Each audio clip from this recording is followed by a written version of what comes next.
ಚಿತ್ರದುರ್ಗದ ರೇಣುಕಾಸ್ವಾಮಿ ಕೊಲೆ ಪ್ರಕರಣ ಇಂದು ದರ್ಶನ್ ಸಲ್ಲಿಸಿರುವಂತಹ ಅರ್ಜಿ ವಿಚಾರಣೆ ಇರುತ್ತೆ. ತ್ವರಿತಗತಿಯಲ್ಲಿ ವಿಚಾರಣೆ ನಡೆಸೋದಕ್ಕೆ ದರ್ಶನ್ ಮನವಿ ಮಾಡಿಕೊಂಡಿದ್ರು.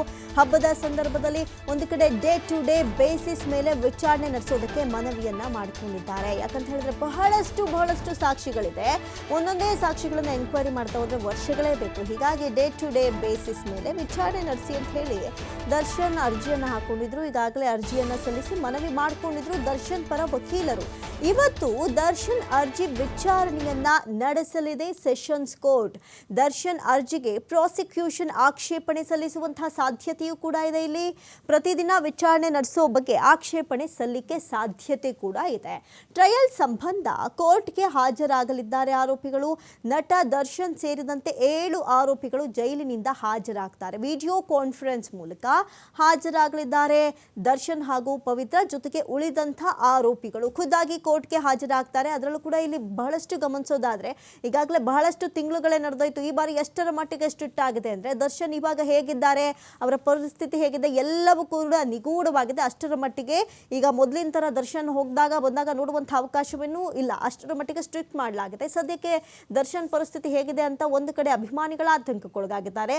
ಜೊತೆಗೆ ಇತ್ತೀಚೆಗಷ್ಟೇ ಅವರ ಬರ್ಡೇ ಟೈಮಲ್ಲೂ ಕೂಡ ಅವರು ಅರ್ಜಿಯನ್ನು ಹಾಕೊಂಡಿದ್ರು. ಈ ರೀತಿ ಸಾಕ್ಷಿಗಳು ತುಂಬ ಡಿಲೇ ಆಗೋದ್ರೆ ಇನ್ನು ಎಷ್ಟರ ಮಟ್ಟಿಗೆ ಹೋಗುತ್ತೆ ಅನ್ನುವಂಥ ಕಾರಣಕ್ಕೆ ಡೇ ಟು ಡೇ ಬೇಸಿಸ್ ಮೇಲೆ ವಿಚಾರಣೆ ನಡೆಸಿ ಅಂತ ಒಂದು ಅರ್ಜಿ ಹಾಕೊಂಡಿರು ದರ್ಶನ್ ಪರ ವಕೀಲರು.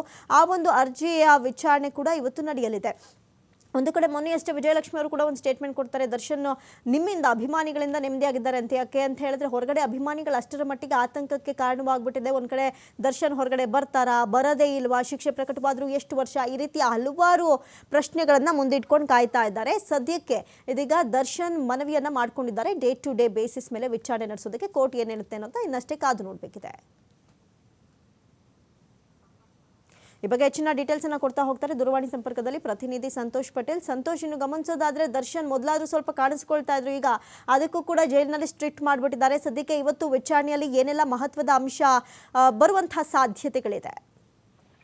ಮೃತ ಏನಿಲ್ಲ, ಇವತ್ತು ಎಂದಿನಂತೆ ಸಾಕ್ಷಿಗಳ ವಿಚಾರಣೆ ಅಂದ್ರೆ ಪ್ರಕರಣದ ಟ್ರಯಲ್ ನಡೆಯುವಂತ ಸಂದರ್ಭದಲ್ಲಿ ಯಾರೆಲ್ಲ ಈ ಪ್ರಕರಣ ಸಂಬಂಧ ಸಾಕ್ಷಿಗಳನ್ನು ನುಡಿದಿರ್ತಾರೆ ಅಂತವರನ್ನು ವಿಚಾರಣೆ ಮಾಡುವಂತ ಕೆಲಸವನ್ನ ಮಾಡುವಂಥದ್ದು. ಈಗಾಗಲೇ ರೇಣುಕಾಸ್ವಾಮಿಯ ಪೇರೆಂಟ್ಸ್ ಗಳೇನಿದ್ದಾರೆ ಅವರ ವಿಚಾರಣೆಯನ್ನ ನಡೆಸಲಾಗಿತ್ತು. ಅಂದ್ರೆ ಕೋರ್ಟ್ ಲ್ಯಾಂಗ್ವೇಜ್ ನಲ್ಲಿ ಹೇಳಿದ್ದಾರೆ ಕ್ರಾಸ್ ಎಕ್ಸಾಮಿನೇಷನ್ ಮತ್ತೆ ಚೀಫ್ ಎಕ್ಸಾಮಿನೇಷನ್ ಅಂತ ನಾವೇನ್ ಹೇಳ್ತೀವಿ ಅದನ್ನ ಮಾಡಬೇಕಾಗತ್ತೆ. ಈಗಾಗಲೇ ಅವರಿಬ್ರು ಕೂಡ ಮಾಡಿರುವಂತದ್ದು ಅವರ ಪೋಷಕರನ್ನ. ಆ ಸಂದರ್ಭದಲ್ಲಿ ಏನು ರೇಣುಕಾಸ್ವಾಮಿ ವಿರುದ್ಧ ಕೆಲ ಹೇಳಿಕೆಗಳನ್ನ ಅವರ ತಾಯಿಯವರು ಕೂಡ ಕೊಟ್ಟಿದ್ರು ಗಮನಿಸಿ. ಹೀಗಾಗಿ ಅದನ್ನ ಪ್ರತಿಕೂಲ ಸಾಕ್ಷಿಯನ್ನಾಗಿ ಪರಿಗಣಿಸಿ ಅಂತಾನು ಕೂಡ SPP ಅವರು ಮನವಿಯನ್ನ ಮಾಡ್ಕೊಂಡಿದ್ರು.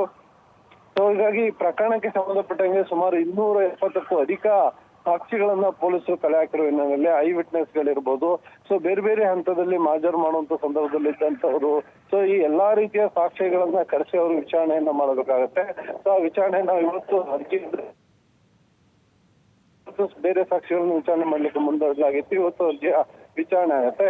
ಇದರ ಜೊತೆಗೆ ಡೇ ಟು ಡೇ ಬೇಸಿಸ್ ಈ ಪ್ರಕರಣದ ಟ್ರಯಲ್ ಅನ್ನು ನಡೆಸಬೇಕು ಅಂತೇಳಿ ದರ್ಶನ್ ಪರ ವಕೀಲರು ಮನವಿಯನ್ನ ಮಾಡಿಕೊಂಡು ಅರ್ಜಿಯನ್ನ ಹಾಕಿದ್ರು. ಆ ಅರ್ಜಿಯನ್ನು ಕೂಡ ಇವತ್ತು ವಿಚಾರಣೆಗೆ ಮುಂದಿಡುತ್ತೆ ನ್ಯಾಯಾಲಯ.